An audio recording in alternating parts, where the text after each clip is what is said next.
नमस्कार फ्रेंड्स, मैं हूँ आकाश लोंडे और आपका स्वागत करता हूँ अपने यूट्यूब चैनल पर। आज हम देखने वाले हैं पुणे के टॉप 10 प्लेसेस के बारे में। तो बिना देर किए हुए चलो देखते हैं। नंबर 10 पे आता है पुणे का पेशवा उद्यान। पुणे का पेशवा उद्यान पुणे शहर से सबसे प्रसिद्ध क्षेत्र में से एक है। इसका रखरखाव पुणे नगर निगम द्वारा किया जाता है। बगीचों के परिसर के भीतर पेशवा उद्यान चिड़ियाघर के अलावा कुछ जानवरों की सवारी और नौका विहार के भी प्रावधान हैं। ये व्यवस्थाएं सरकार द्वारा की जाती है। बच्चों के साथ क्षेत्र में भटकने और टॉय ट्रेन की सवारी का आनंद लेने के अलावा पार्क दर्शनीय स्थलों की यात्रा के लिए पर्याप्त अवसर प्रदान करता है। पुणे का पेशवा उद्यान सुबह 9 से शाम के 5:30 बजे तक खुला रहता है। प्रवेश शुल्क बच्चों के लिए ₹1 और वयस्करों के लिए ₹2 होना चाहिए। आनंद ट्रेन का शुल्क वयस्करों के लिए ₹3 और बच्चों के लिए ₹1 है। पुणे में पेशवा उद्यान पुणे के कई उद्यान स्थलों में से एक है जहां अक्सर आने जाने वालों का तांता लगा रहता है। नंबर 9 पे आता है सिंहगढ़ किला। सिंहगढ़ एक पहाड़ी किला है जो भारत के पुणे शहर से लगभग 35 किलोमीटर दूर पश्चिम में स्थित है। इस किले में उपलब्ध कुछ जानकारी से यह पता चलता है कि यह किला 2000 साल पहले बनाया जा सकता था।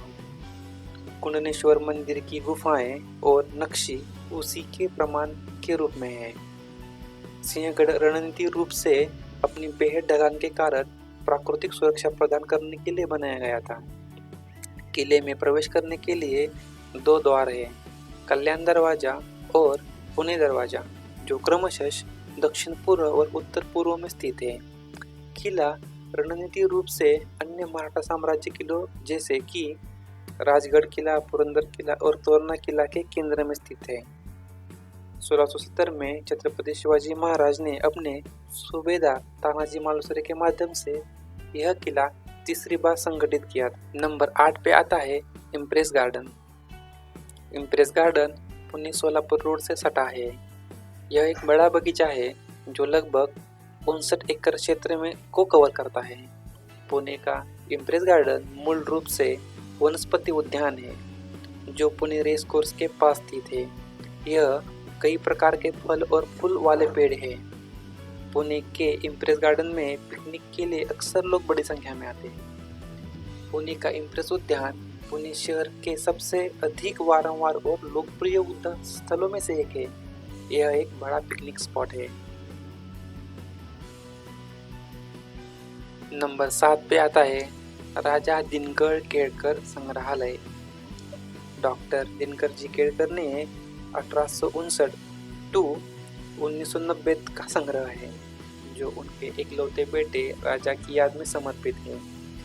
3 मंजिल इमारत में 14वीं शताब्दी तक विभिन्न वस्तुएं और मूर्तियां, हाथी दांत, चांदी सोने, संगीत वाद्य यंत्र, युद्ध के हथियार और झांझों से बने गहने भी है।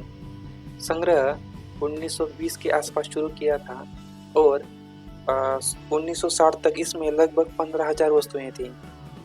संग्रहालय 1962 में स्थापित किया गया और डॉक्टर केळकर जी ने 1975 में महाराष्ट्र सरकार को संग्रह दान कर दिया। नंबर 6 पे आता है लाल महल। लाल महल पुणे में स्थित सबसे प्रसिद्ध स्मारकों में से एक है। वर्ष 1630 में छत्रपति शिवाजी महाराज के पिता राजे शहाजी भोसले ने लाल महल की स्थापना की। छत्रपति शिवाजी महाराज कई वर्षों तक यहाँ रहे। ऐतिहासिक रूप से लाल महल छत्रपति शिवाजी महाराज और शाहिस्ते खान के बीच एक मुठभेड़ के लिए प्रसिद्ध है। यहाँ राजा छत्रपति शिवाजी महाराज ने शाहिस्ते खान की उंगलियों को काट दिया था जब वह लाल महल की खिड़की से भागने की कोशिश कर रहे थे, जिसमें शाहिस्ते खान ने छत्रपति शिवाजी महाराज के बचपन के घर पर कब्जा किया था।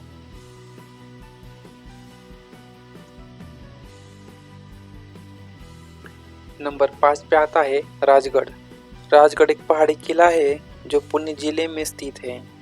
छत्रपति शिवाजी महाराज के शासन में मराठा साम्राज्य की राजधानी था। जिसके बाद राजधानी को रायगढ़ किले पर स्थलांतरित कर दिया था। राजगढ़ किला पुणे में दक्षिण पश्चिम में लगभग 60 किलोमीटर दूर और सह्याद्री श्रेणी में नासलपुर से लगभग 15 किलोमीटर दूर स्थित है। किले के आधार का व्यास लगभग 40 किलोमीटर था, जिसने उस पर घेराबंदी करना मुश्किल बना दिया। किले के खंडरों, पानी के झरने और गुफाएं हैं। यह किला मुरमदेही डोंगर नामक पहाड़ी पर बनाया गया था। यह किला छत्रपति शिवाजी महाराज के पुत्र छत्रपति राजाराम के जन्म, छत्रपति शिवाजी महाराज की रानी सईबाई की मृत्यु, आगरा से छत्रपति शिवाजी महाराज की वापसी सहित कई महत्वपूर्ण घटनाओं का गवाह बना है। नंबर 4 पे आता है पर्वती हिल। पर्वती हिल एक पहाड़ी है। समुद्र तल से पहाड़ी की ऊंचाई 2100 फीट है। पहाड़ी के ऊपर पर्वती मंदिर है, जो पुणे में सबसे सुंदर स्थानों में से एक है। इसे पेशवा वंश के शासन के दौरान बनाया गया था। आगंतुकों के लिए पर्वती पहाड़ी भी एक अलौकिक बिंदु है, जो पुणे का मनोरम दृश्य प्रस्तुत करता है। यह पुणे का दूसरा सबसे ऊंचा स्थान है। पहाड़ी के सिर पर पहाड़ी के लिए 103 कदम है, जहाँ मंदिर स्थित है। इस पहाड़ी का स्वामित्व पाटिल के पास था। पेशवा ने शिवलिंग का मंदिर बनाने के लिए आंगन से यह पहाड़ी खरीदी। मुख्य मंदिर देवेश्वर काले पत्थर से बना है। यह 1749 में बालाजी राव के तहत पूरा हुआ। अन्य मंदिर विट्ठल और रुक्मिणी, विष्णु और कार्तिक को समर्पित है।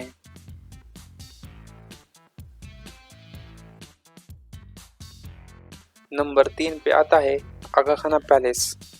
आगा खाना पैलेस सुल्तान मोहम्मद शाह आगा खाना द्वारा पुणे में बनाया गया। आगा खाना पैलेस एक राजसी इमारत है।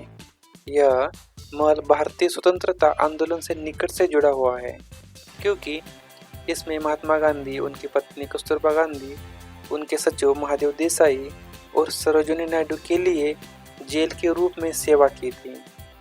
यह वह स्थान है जहाँ कस्तूरबा गांधी और महादेव देसाई की मृत्यु हुई। 2003 में भारतीय पुरातत्व सर्वेक्षण ने इस स्थल को राष्ट्रीय महत्व के स्मारक के रूप में घोषित कर दिया। नंबर 2 पे आता है शिवनेरी किला। छत्रपति शिवाजी महाराज के दादा मालोजी भोसले नाम के एक मराठा प्रमुख को सुल्तान बहादुर निजाम शाह ने उन्हें शिवनेरी और चाकन दिया।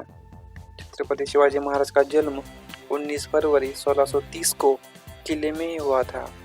कुछ खाते में 1627 कहते हैं, और उन्होंने अपना बचपन वही बिताया। निकटतम शहर जुन्नूर एक तालुका स्थान है और सड़क मार्ग से अच्छी तरह से जुड़ा हुआ है। जुन्नूर पुणे से लगभग 90 किलोमीटर दूर है। किले के ऊपर से नारायणगढ़, हड़सर, चावड़ और नीमगिरी किले आसानी से देखे जा सकते हैं। और नंबर 1 पे आता है शनिवार वाड़ा। पुणे में शनिवार वाड़ा एक ऐतिहासिक दुर्ग है। 1732 में निर्मित यह 1818 तक मराठा साम्राज्य की पेशवाओं की सीट थी। 1828 में आग से किला काफी हद तक नष्ट हो गया था, लेकिन अब बची हुई संरचनाओं से एक पर्यटन स्थल रूप में बनाया गया है। 1773 में नारायण राव, जो अब तक 5वें और शासक पेशवा थे, उनकी हत्या उनके चाचा रघुनाथ राव और उनकी चाची आनंदबाई के आदेश के द्वारा गार्डों द्वारा की। एक लोकप्रिय किंवदंती है कि नारायण राव का बुत अभी भी पूर्णिमा की रात को मदद के लिए पुकारता है। क्षेत्र के आसपास काम कर रहे विभिन्न लोगों से कथित तौर पर नारायण राव पेशवे की मृत्यु के बाद काका मला वाचवा, अंकल मुझे बचाओ ऐसे रोने की आवाज़ सुनाई देती है।